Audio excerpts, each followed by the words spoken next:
These are this afternoon's top stories. Sydney Osborne presents credentials to CARICOM Secretary General, Guyana moving to tackle gold smuggling, and Colombia president and rebels to end 50-year war.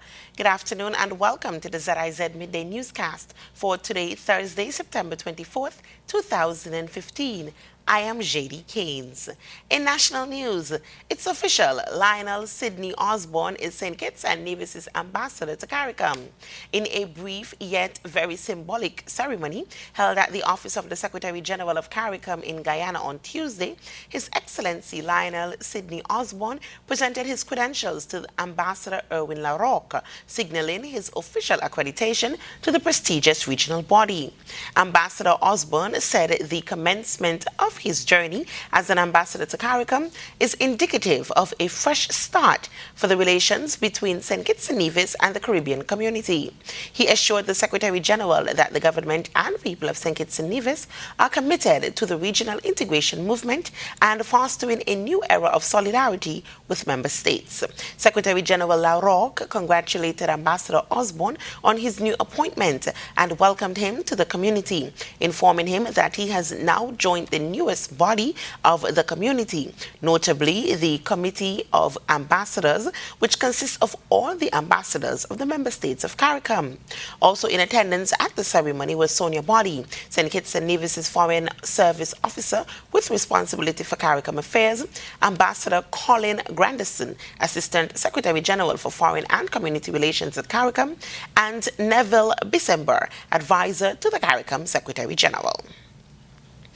The hard work of the St. Kitts and Nevis Agriculture Youth Forum, SKNAYF, in the agriculture sector is not going unnoticed. Minister of Education, the Honorable Sean Richards, has pledged the ministry's commitment to ensuring that each year students of the forum receive agriculture scholarships. It is the goal of the Ministry of Education to have students graduating with the means to become skilled and entrepreneurs. This ministry, the Ministry of Education, has committed to provide where possible agricultural scholarships every year to the SKNAYF in an effort to support not just their goals, but the federations. I pledge my government's commitment to the task at hand. The Ministry of Education has indeed a great role to play in nation building, but NGOs and other partners too have a special role to play. Minister Richards thanked the SKNAYP for the work being done to develop the sector.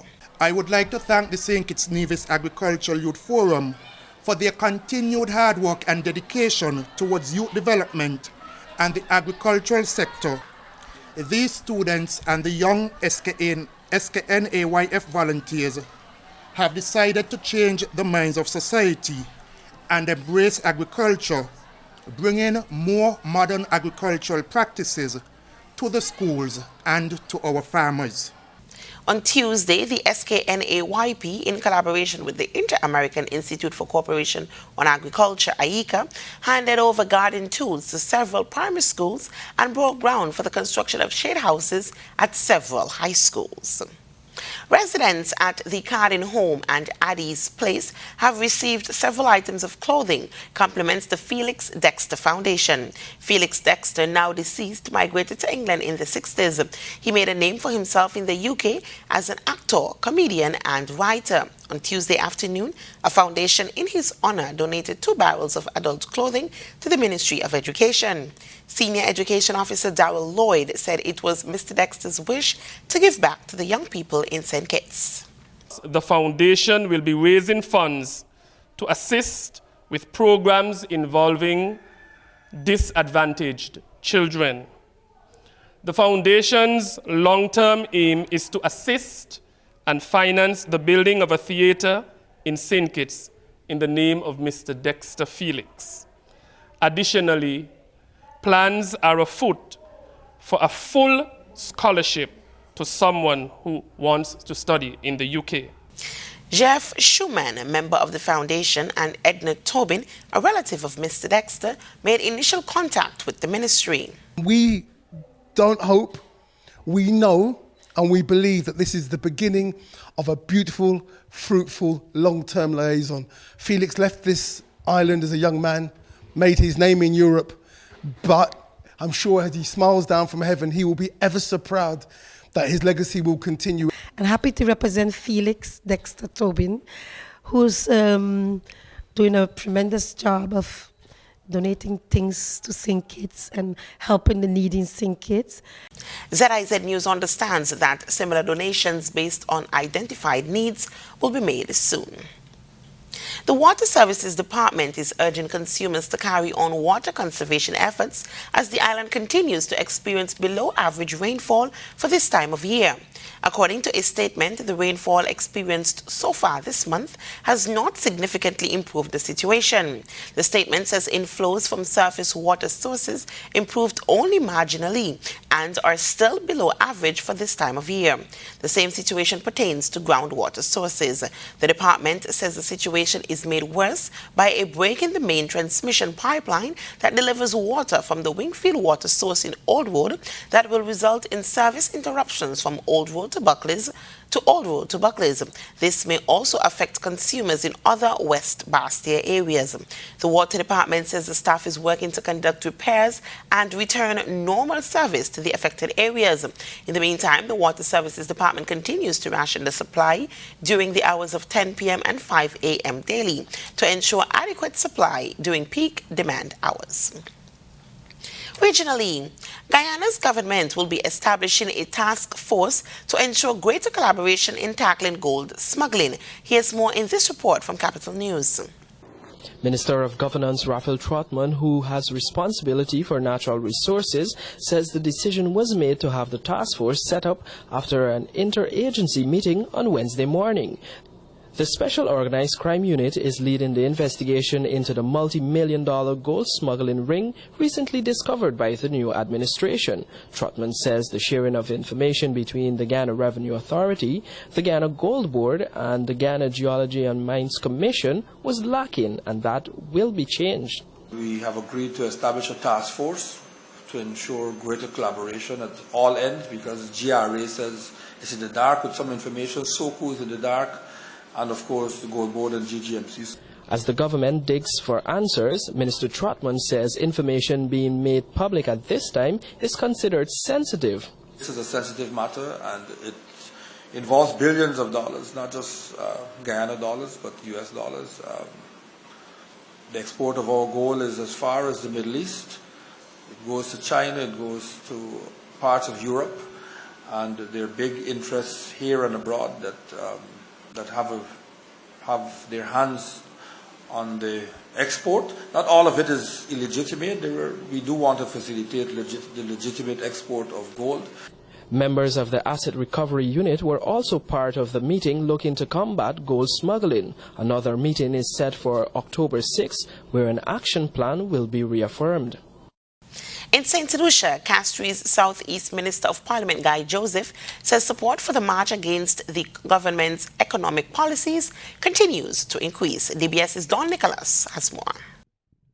Mr. Joseph says plans for the upcoming march against license fees, reduced subsidies, and other pressing issues are progressing nicely. Joseph says many of the truckers are coming on board. According to him, they've been complaining about the lack of employment opportunities. Mr. Joseph says given the high unemployment figures, many people would not have a problem coming out to march in the middle of the morning. From all indications, things are shaping up very well so far. The response we are getting from all sectors are very positive, so we expect a big build-up towards this march. Mr. Joseph also spoke on the issue of the Castries-Grosile Highway. Joseph says it does not make economic sense to spend $150 million at this time on a highway when the government is unwilling to increase subsidies or give more support to a school feeding program. I don't think that it makes sense to spend that kind of money at this stage. Where is the feasibility that has been done? How did they arrive at spending $150 million? Is that another election gimmick by the Labour Party? Because I remember back in the day when the study was done for Falling Highway, when the economy was performing a lot better, The same Prime Minister now said that it was too costly a venture to undertake. I can tell you the studies was done by Dewey, and it was there. It was put on hold. All of a sudden, we are hearing $150 million will be spent in that, and it's to create a four-lane road all the way up north. And I've asked the questions. If there are plans to create a four-lane road all the way up north, why did they build these expensive sidewalks in Rodney Bay with railings and everything? Are you going to break it down in the next few days? Joseph says his constituents are willing to come out any time of the day to march. For the DBS News World, I am Don Nicholas. Internationally, Colombian President Juan Manuel Santos and the leader of the Revolutionary Armed Forces of Colombia, or FARC rebel group, have set a 6-month deadline to sign a peace deal. France 24 News reports that on Wednesday, the Colombian president and the FARC leader reached an agreement on how to punish human rights abusers who committed acts during the conflict. An historic handshake between the Colombian president and the leader of the FARC. Juan Manuel Santos flew into Havana for his first ever meeting with the rebel leader in negotiations brokered by Cuba. The two sides have agreed to set up courts to investigate crimes committed during the 50-year-old conflict and pledged to have a final peace deal by March 23, 2016. In exactly 6 months, we will say a definitive and ultimate goodbye to the longest-running war in Colombia. And not just in Colombia, but in all of the Americas. Under Wednesday's agreement, special tribunals will try fighters on both sides and award compensation to victims. War crimes and crimes against humanity will be tried separately. It had been a major hurdle in 3 years of negotiations. The rebels had always said they would never go to jail, and the government had always refused immunity. Under the new agreement, former fighters will be encouraged to plead guilty in exchange for reduced sentences. The major challenge for the next 6 months is agreeing on how to disarm the FARC's 8,000 guerrillas and end the fighting once and for all. Pope Francis introduced himself to the United States on Wednesday with bracing messages on several hot topics, including climate change, immigration, and poverty that ranged from the pastoral to the political. Pope Francis has celebrated his first ever Mass in the United States on a day which saw him refuse to shy away from controversy. 25,000 people gathered outside Washington's main basilica as the pontiff canonized America's first ever saint, the 18th century Spanish missionary Friar Junipero Serra. It delighted Latino churchgoers, but Native American groups accused Serra of wiping out indigenous cultures. Earlier, Pope Francis had been welcomed at the White House by President Obama and his family. During his first direct address to the nation, the Pope, among other issues, lauded the president's efforts to protect the environment. Accepting the urgency, it seems clear to me also that climate change is a problem we can no longer be left to a future generation. It all went down well with the White House audience, but other Americans have said the Pope is straying too far from his religious brief. Our correspondent summed up the day. The Pontiff's visit has not escaped the nasty divisions of political Washington. Democrats believe they now have a pope who is on their side on hot topics like Iran, Cuba, climate change and economics, which makes Republicans angry. The perfect setting for the papal address before Congress this Thursday. Stefan Grobe, Euronews, the White House. And now taking a look at the weather. Temperatures for today will peak at 83 degrees Fahrenheit. Winds are blowing from the east-southeast at 3 to 9 miles per hour, becoming variable or calm at times. Seas are moderate with swells not exceeding 5 feet. In the weather summary, the presence of a weak upper-level low combined with light winds, daytime heating and available moisture could trigger some localized shower activity across portions of the island today. We should have partly sunny sunny skies in general, with some brief cloudy spells and a few localized afternoon showers developing, becoming mostly fair tonight. Sunset for today is expected around 6:05 p.m. and sunrise for tomorrow is expected at 6 a.m. And that brings us to the end of the ZIZ Midday Newscast. Thank you so much for tuning in, as I have been your presenter, JD Gaines. Have a great afternoon.